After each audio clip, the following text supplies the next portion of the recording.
پہ land grabbing کا جو ہے وہ FIR کاٹی ان پہ. کن پر؟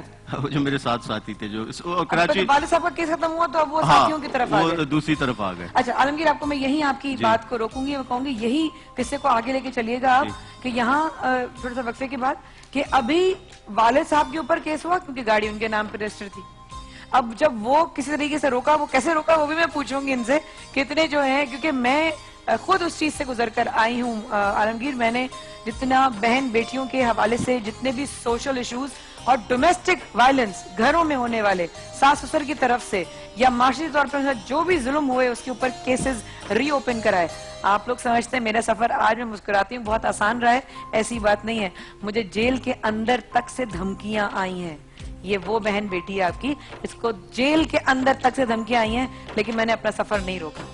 اللہ کے حکم سے, اللہ کے حکم سے, اللہ کے حکم سے. اس وقفے کے بعد عالمگیر خان ہمارے ساتھ, فرحان علی وارث, حسان بن خورشید, جویریہ سلیم, امایہ خان کی پوری ٹیم آپ کی منتظر. رمضان عشق ہے میں خواتین و حضرات, آج ایک نڈر پاکستانی کی, باہمت پاکستانی کا ہم ذرا سے تھوڑی سی بات سن کر اس کا ساتھ نبھانے کا وعدہ کریں گے. اس وقفے کے بعد ہمارے ساتھ رہیے گا.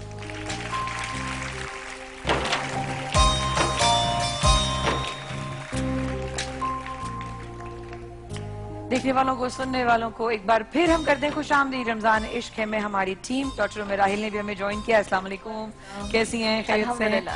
دیکھنے والوں کو, جن لوگوں نے ابھی جوائن کیا ہے ان کو بتاتے چلیں, ساتھ سلام کیے گا, السلام علیکم ورحمۃ اللہ. اور ہمارے ساتھ, ہماری فیملی کے ساتھ آج ایک ایسے پاکستانی موجود ہیں جنہوں نے, پتہ نہیں جن کو کیا ہوا تھا, پتہ نہیں کس نے کہا تھا ان کو یہ کام کرنے کے لیے. میں مطلب خالی بڑے بڑے الفاظ بول کے ان کا انٹروڈکشن کراؤں, مجھے تو سمجھ نہیں آ رہا ان کو کس نے کہا تھا یہ کرنے کے لیے. اور یہ کیوں ہو گئی جب اب ان کے ابا, میرے آیت بھی بند کر دیجئے, ان کے ابا کا بھی جو ہے وہ ابا کے نام پہ جو گاڑی تھی اس پہ FIR درج ہوئی. جن لوگوں نے ابھی ہمیں جوائن کیا ہے بتا دیں جی, یہ بہت ہی مشہور ایسی پرسنالٹی جو بہت کوئی بڑی سیلیبریٹی نہیں ہے لیکن اپنے آپ میں ہمارے لیے تو سیلیبریٹی ہیں. وائی؟ بیکاز انہوں نے پاکستان کے لیے سوچا, میرے شہر کی گلیوں کے لیے سوچا, میرے کوچوں کے لیے سوچا, میرے لوگوں کے لیے سوچا, میرے اپنوں کے لیے سوچا. وہ لوگ جو اپنے لیے خود کچھ نہ کر پائیں ان کے لیے سوچا. کیوں سوچا, اس کا جواب مجھے لینا ہے. کیوں سوچا, کس لیے؟ میں اس شہر میں مختلف سیاسی سماجی کیمپینز کا حصہ رہا ہوں. ٹھیک ہے, چند 5-6 سال شروع سے ہی. ہاں شروع سے. اچھا, میں اور میرے جو ٹیم ہے, جو میرے دوست ہیں, ہم نے یہ چیز محسوس کی کہ یہاں پہ کوئی مائنڈ چینجنگ یا ذہن سازی کا یا جو کہتے ہیں پرسیپشنز کا, اس پر کام نہیں ہو رہا ہے. میں پھر سے کہوں کہ جو میں کرنا ہم چاہ رہے ہیں کہ ایک عام آدمی کو یہ احساس دلانا ہے کہ اس میں کیا صلاحیت ہے, وہ کتنا طاقتور ہے, اگر وہ سمجھ جائے اپنے اختیارات کو. تو یہی چیز سمجھانا چاہ رہے ہیں اور اسی پر ہم کام کر رہے ہیں. یعنی ایک یہ چیز کہ ایسا کیوں ہے کہ ہم, کوئی پراڈو میں کوئی شخص آئے گا تو اس سے ہم فوری سے جھک جائیں گے اس کے آگے. ایسا کیوں ہے کہ آج کرپشن جو ہے وہ ہمارے کلچر کا حصہ بن گیا. ایک والد جو ہے وہ اپنے بچے کو یہ بالکل نہیں شرماتا یہ بتاتے ہوئے کہ یہ پیسہ میں نے وہاں سے, یہ کالا دھن کا پیسہ آیا. کیا بات کی ہے, زبردست. اسی طریقے سے یہ کچرا جو ہے یہ ہمارے گھر کے باہر ہوتا ہے, یہ اس کو آج سے پہلے یہ ایشو تھا ہی نہیں. یا جو گٹر کھلے ہوتے ہیں, یہ آج سے پہلے ایشو تھا ہی نہیں. فکر مند بات یہ ہے کہ یہ ایشو تب بنتا ہے یا اس کو سیریس تب لیا جاتا ہے جب ایک شخص کی تصویر بنا دی جائے اس کے ساتھ. کچرے کے ایشو کو سیریس تب لیا جاتا ہے جب ایک شخص کے گھر کے باہر کچرا پھینک دیا جائے, اس کے بعد یہ لوگ حرکت میں آتے ہیں, اس کے بعد یہ لوگ ریئیکٹ کرتے ہیں. تو یہ قابل فکر چیزیں ہیں اور اسی پر ہم کام کر رہے ہیں اور انشاءاللہ ہماری کوشش ہے اس کو ہم مزید آرگنائز کریں گے, اس پوری فکسڈ مہم کو, اور پورے پاکستان میں اسپریڈ آؤٹ کریں گے.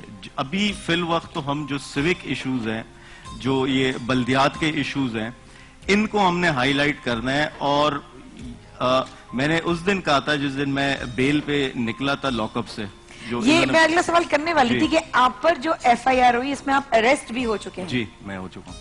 آپ سلاخوں کے پیچھے گئے تھے؟ ہاں, میں جب CM ہاؤس کے باہر میں نے کچرا پھینکا تھا اور انہوں نے پھر اس پہ اریسٹ کیا. ایک رات میں لاک اپ میں رہا, نیکسٹ ڈے سٹی کورٹ سے بیل ہوئی اس پہ. اور کچرا پھینکنے کا مقصد میرا یہ تھا کہ مجھے ایک ٹریکٹر ڈونیٹ ہوا اور وہ ایک بزنس مین کی طرف سے ہوا. اچھا جی میں نے اسی ٹائم میڈیا پر کہا کہ یہ کچرا اب میں اٹھاؤں گا شہر سے, ساتھ ساتھ ہم یہ جو ڈکن ہے یہ بھی لگائیں گے گٹر کے اوپر, ٹھیک ہے, لیکن کچرا پھینکنے یا اس کے لیے کوئی جگہ مختص کی جائے. یہ لوگ سڑک کے کنارے پہ یا نالیوں میں, ندیوں میں, خالی پلاٹس پہ, سمندر میں یہاں کچرا پھینکتے ہیں. میں ان کی طرح نہیں پھینکوں گا, مجھے آپ جگہ مختص کر کے دیں. کراچی میں روزانہ 12,000 میٹرک ٹن کچرا پیدا ہوتا ہے اور اس کا کوئی بندوبست نہیں, کوئی گاربیج ٹرانسفر سینٹرز نہیں, کوئی لفٹرز نہیں, کچھ نہیں. تو میں ان سے کہا مجھے صرف جگہ بتائیں, کچرا میں اٹھاؤں گا. 1 ہفتے کا میں نے ان سے ٹائم کہا کہ 1 ہفتے میں آپ مجھے بتا دیں. انہوں نے نہیں بتایا, سیریس نہیں لیا. 1 ہفتے کو آپ نے فالو اپ بھی رکھا اور آپ نے, اچھا تو پھر ایک احتجاج کے طور پہ سی ایم ہاؤس کے باہر کچرا پھینکا اور وہاں بھی ایک ڈسٹ بن یا ٹریش بن تھی, میں نے وہ رکھی, اس کے اندر کچرا پھینکا. کہاں رکھی آپ نے؟ سی ایم ہاؤس کے باہر. اچھا. اور روڈ کے کنارے پہ. تو اس پہ ان کی شان میں گستاخی ہو گئی اور ان کی بہت زیادہ توہین ہو گئی, تو اس پہ اریسٹ کر لیا اور وہ 341 کی ایک دفعہ ہوتی ہے وہ لگا دی. تو ابھی بھی وہ کیس چل رہا ہے, میری پیشیاں چل رہی ہے, لیکن ہوپ فلی کوئی نہیں, ہم آپ کے ساتھ ہیں, ہم آپ کے ساتھ ہیں, آپ کہیں آپ کے ساتھ چلے پیشیوں پہ. تو اب یہی میں چیز بتا رہا ہوں. اچھا اس کے بعد ہوا یہ جو پازیٹیو سائیڈ ہے کہ جو منسٹر صاحب ہیں لوکل باڈیز کے, وہ بھی سڑکوں پہ آنے لگ گئے. انہوں نے بھی ایک دم سے قدم بڑھانا شروع کیا. بریکنگ نیوز کی حد تک تھا لیکن ٹھیک ہے. اور وہ صفائی مہم انہوں نے شروع کر دی.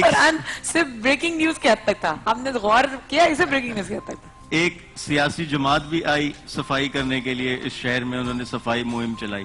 تو یہ چیزیں ایک خوشائن چیزیں تھی جس پہ میں کہوں گا کہ ہماری اس جو یہ سارا جو سین تھا اس کا ایک اچھا ریزلٹ نکلا.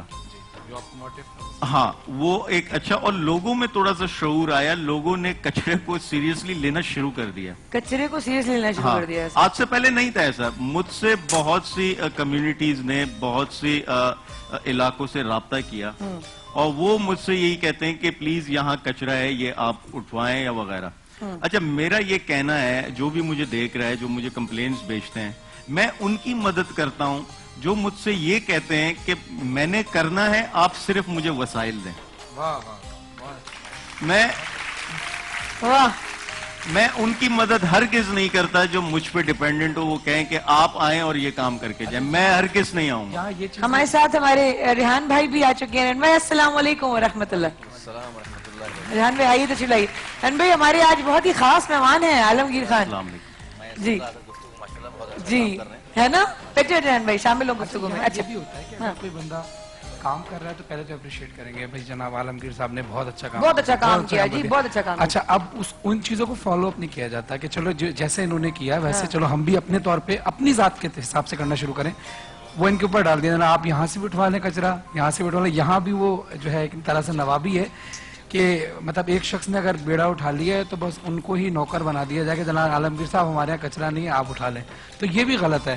انسان کو جب ایک چیز آپ نے ان کی ذات میں دیکھ لی کہ آپ نے کرنا کیا ہے, بیسیکلی پریکٹیکلی آپ نے یہ کرنا ہے کہ آپ نے اپنے گھر کا کچرا صاف کرنا ہے. آپ نے اپنے گھر کا کچرا دان کے علاوہ کہیں اور نہیں پھینکنا. صرف ایک یہی کام کر لیں تو ہزاروں عالمگیر اس پاکستان میں پیدا ہو سکتے ہیں. Very true, very true, very true. مطلب میں صرف آج جو میری ملاقات کرنے کا یا ہم سب لوگوں کی بات کرنے کا عالمگیر سے مقصد یہ تھا, وہ یہ تھا کہ ان کی کوئی بہت بڑا کوئی گروپ نہیں تھا جب آپ نے شروع کیا. آپ نے اکیلے نے, آپ کو ایک وہ آیا کہ میں نے یہ کرنا ہے. مجھے ایک بات بتائیں کہ پہلا گٹر کون سا جس نے تکلیف دی تھی آپ کو, وہ پہلا گٹر کون سا بنا تھا, یہ سب جاننا چاہیں گے کیونکہ کہیں سے تو شروعات ہوتی ہے, کہیں سے تو شروعات ہوتی ہے. وہ آپ کی شروعات کہاں سے ہوئی کہ یہ کرنا ہے؟ اس طرح مجھے تھا, مجھے یاد ہے کہ جس طرح میں اکثر کہتی ہوں کہ میں نے جو سوشل ورک سیکھا وہ اپنے گھر سے سیکھا. وائی؟ بیکاز میں اسکول سے آتی تھی, میری والدہ جو ہے نا کوئی 15-20 مشینیں ہوتی تھی, وہ سلیقہ سلائی مشینیں ہے نا, سلیقہ مشینیں کسی کو یاد ہے, وہ ہوتی تھی. اب ماما کہاں جا رہی ہے؟ بیٹا کچھ بچیوں کی شادی ہے وہاں پہنچوانی ہے یہ. تو یہ میں نے بچپن سے دیکھا کہ گھر میں ہو رہا ہے, تو کہیں نہ کہیں سے شروعات ہوتی ہے. وہ آپ کا عذرا مذاق, مطلب اس میں فیل مت کیجیے گا, عذرا مذاق کی سوال کر رہا ہوں. ہر کامیاب آدمی کے پیچھے ایک عورت کا ہاتھ ہوتا ہے. آپ کے پیچھے آپ کی کامیابی کے پیچھے کون سا پہلا گٹر تھا جس کا ہاتھ تھا جب آپ کامیاب ہوئے ہیں؟ دیکھیں میں یہ سمجھاؤں کہ ایسا نہیں ہے کہ میں کوئی ذاتی طور پہ اس سے متاثر ہوا ہوں گٹر سے. میں نہ گرا ہوں نہ میرا کوئی ایکسیڈنٹ الحمدللہ الحمدللہ. لیکن ہمارا مقصد تھا, میری دوست ہے, ٹیم ہے پوری جو یہ کام کرتی ہے. ہم نے اس پہ ریسرچ کی ساری کہ کیا وہ چیزیں ہیں جس کو کر کے ہم یہ مہم جو ہے آگے اس کو بوسٹ اپ دے سکتے ہیں, اور اس پر ہم نے کام کیا. رشیا میں ایسا ہوا تھا کہ ایک پرائیویٹ ویب سائٹ نے اپنے بزنس پروموشن کے لیے ایک مین شارہ پر 3 کھڈوں کے ساتھ میئر, ڈپٹی میئر کی تصاویر بنائی, اسکیچ بنائے ان کے, اور نیکسٹ ڈے ایڈمنسٹریشن آتی ہے اس پہ پینٹ کر دیتی ہے. ٹھیک ہے. پھر یہ ویب سائٹ والے وہاں لکھتے ہیں کہ painting it is not fixing it, اور تیسرے دن ایڈمنسٹریشن آ کے وہ فکس کر دیتی ہے. یہ چیز ہم نے دیکھی, اس سے میں متاثر ہوا, تو 3 دن کے اندر وہ ایشو فکس کر دیا جاتا ہے. یہاں ہمیں فکس کرنے کی کوشش کی جاتی ہے, ہم اللہ, لیکن ان چیزوں کے لیے جو ان کا رسپانس ہے اس کے لیے ہم مینٹلی ذہنی طور پہ تیار تھے, اور یہی وجہ ہے کہ جب ان کی طرف سے کوئی بھی ایسا ہتھ کنڈا استعمال کیا گیا تو ہارڈلی 15 یا 20 منٹ کے اندر ہمارا جواب گیا. ہم اس کے لیے تیار تھے, ہمیں پتا ہے ان کا مائنڈ سیٹ کیا ہے, یہ کب ریئیکٹ کرتے ہیں. آپ یہ اندازہ لگائیں کہ جو میں پہلے بھی کہہ رہا تھا کہ ایک گٹر کا ایشو تب بنتا ہے جب کسی کی ذات کی توہین ہو جاتی ہے. گٹر کے ساتھ ان کی تصویر بننا یہ ان کی توہین ہو گئی, ان کی ذات کی, اور پھر اس کے بعد جو ہے بیانات شروع ہوئے, اس کے بعد اقدامات شروع ہوئے وغیرہ. سب سے بڑی جو لاسٹ آپ کو جو دھمکی آئی ہے وہ کیا آئی تھی, ذرا مجھے بتائیے گا. دیکھیں وہ شروع میں جو آئی, اس کے بعد انہوں نے بھی ہمت نہیں کی, انہوں نے نہیں کی. وہ سمجھ گئے کہ یہ اتنا آسان نہیں ہے. اور اب آپ کی موومنٹ کیا کر رہی ہے, اب آپ آج کل آپ کا فوکس کس چیز پر ہے؟ کیونکہ آپ کو میں کہوں گی کہ ہمارے ساتھ ریگاز ٹرانسمیشن میں وایا عالمگیر, بیکاز جو پرائسز جس طریقے سے بڑھ رہی ہیں, منافع خوری جس طریقے سے بڑھ رہی ہے, ریحان بھائی, یہ